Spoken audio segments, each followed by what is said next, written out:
मैं शालिनी नागर आज प्रस्तुत कर रही हूँ पल्लवी मुखर्जी द्वारा रचित एक भावपूर्ण कविता।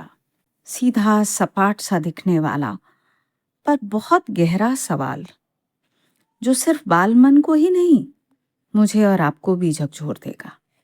मुनिया के गालों पर ढुलकते आंसू। सवाल करती है मुनिया, सवाल करती है मुनिया, दुख सिर्फ उसके हिस्से नहीं था। मैंने देखा मुनिया को जार जार रोते हुए। मुनिया जो 2 साल की है, 2 साल की मुनिया रोती है जार जार। गाल छूने पर हंस देती है फिक्स से, कहती है बाबू दारू पीता है, मारता है अम्मा को। बाबू दारू क्यों पीता है, क्यों मारता है अम्मा को? सवाल करती है मुनिया। मुनिया का सवाल का मेरे पास कोई जवाब नहीं,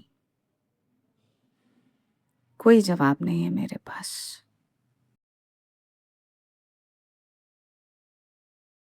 प्रस्तुत कर रही हूँ पल्लवी मुखर्जी की एक खूबसूरत कविता स्त्री।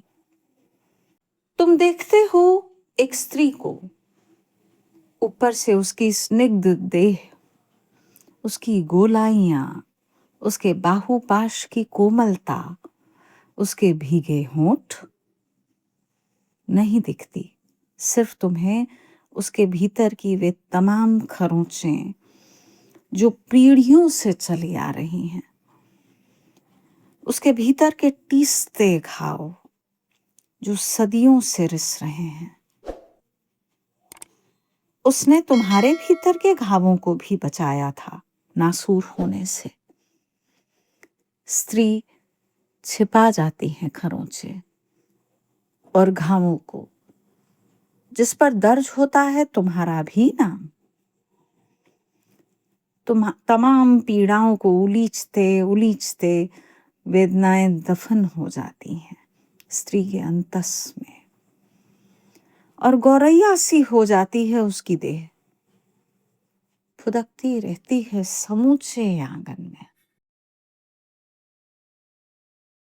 आपके सामने प्रस्तुत कर रही हूँ पल्लवी मुखर्जी की एक कविता तानाशाह।